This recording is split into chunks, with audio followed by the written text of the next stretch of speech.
So let me ask you guys a question, the Nintendo Switch install base. Would you be angry if Nintendo increased their $60 price tag for their Nintendo Switch games to $70? While $10 isn't a lot of money, I think just the idea of Nintendo increasing their prices on their games just doesn't sit right to me as a consumer. And that's pretty much the topic of today's video, the bad news that could be coming for us Nintendo Switch owners, which already hit the PS5 owners and some of the Xbox Series X owners as well, and PC, because some companies, third parties specifically, are putting their games up to $70. I mean, Ubisoft recently said that some of their games are going to be $70. Now, this all came up because the Elder Scrolls V Skyrim Anniversary Edition was set to a price of $69.99 on the Nintendo Switch eShop. While this isn't a Nintendo IP or even any others for third-party or indie devs, it makes you wonder, is this going to be a sign of things to come? According to people online, this is the first $70 Nintendo Switch game on the Nintendo eShop, and it is only digital for now. But as we know with a lot of things like microtransactions, all it takes for one person to succeed in this way,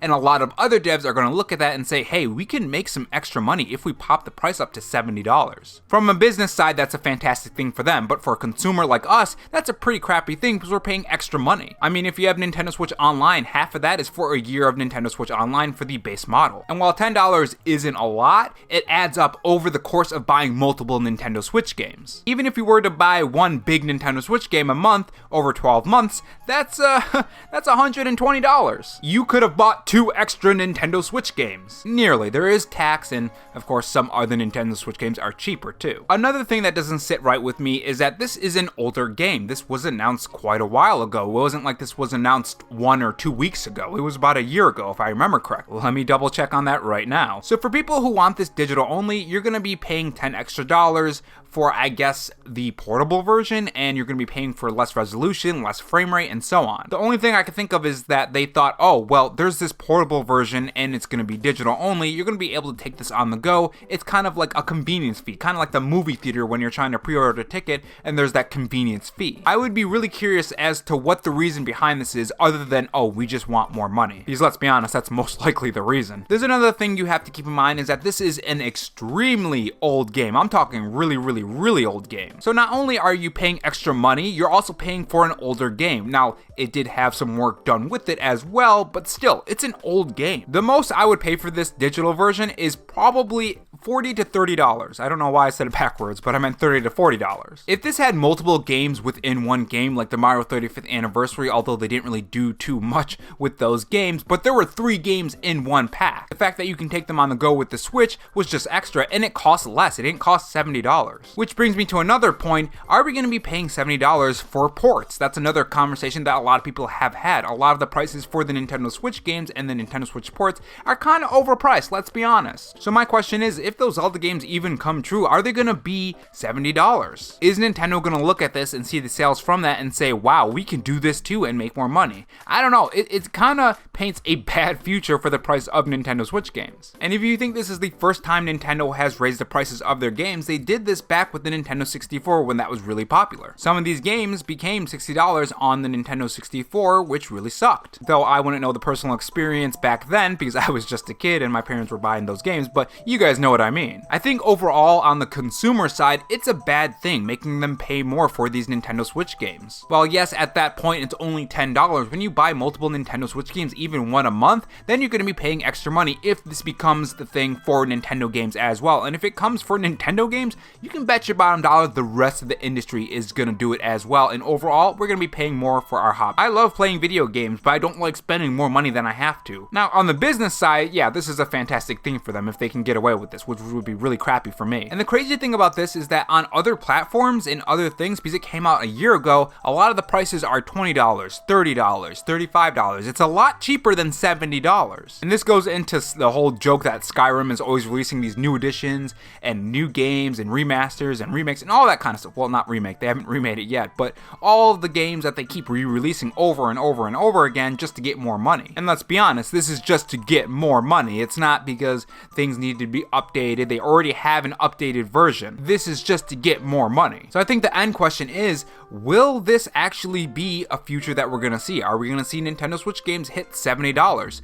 I honestly think, and I hate that I gotta say this, I think eventually we're gonna see $70 Nintendo Switch games in the future. If it doesn't happen with the Nintendo Switch, it's gonna happen with the next console for sure. And look, most of us don't know how much it takes to make these games, so it could very well be a lot of money, and that's why they have to bring it up to $70, but it still doesn't fit right with me, or feel right with me. I'm just a regular person on the internet. I don't know how much these games make. I'm no developer. Now let's say if these games do go up to $70, let's say in like a year or two, or when the next Nintendo Switch or the next console comes out, Nintendo Switch games are now $70. I think it's going to be important for us to view our frustration with this price. I think it's going to be important for everyone to gather around and say, no, we're not going to pay this $70. I think a lot of times, a lot of people don't know how much power they actually have to control over the decisions of the devs and the developers when it comes to just bad practices, or practices that don't really sit right with you. Voice your complaint. I don't even want to call it a complaint. Voice your opinion, voice your thoughts on it, and sometimes that can change the dev's mind, especially when it comes to hurting their wallet. Let's be honest, if they see their money draining and they're not getting as much money as before,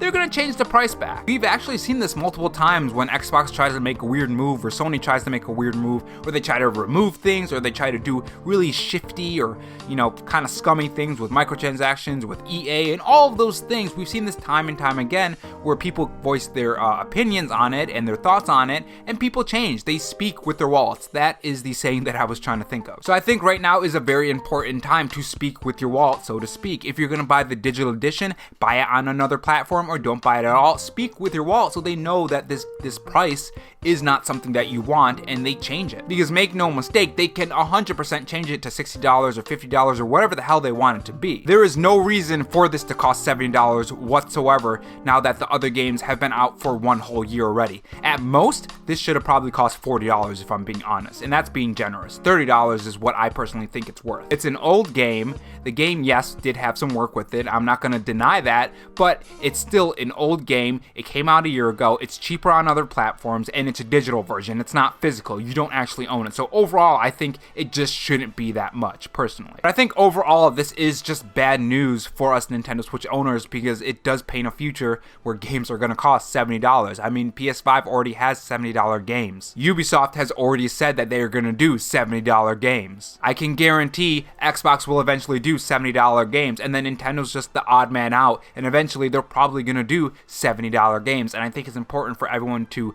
not buy the $70 games, or at least voice their opinions on that, if we don't want a future that costs $70 games. Now, if development of these games do cost that and warrant that price, that I can kind of understand. It still wouldn't sit right with me because I hate paying extra money. That's just me. I like saving my money. But tell me your thoughts in the comment section below. Do you think this is a start of something bigger? Do you think this is just nothing? It's just one game? Tell me your thoughts in the comment section below. And would you pay $70 for a Nintendo Switch game? Like, if the next Zelda game costs $70, would you pay for it?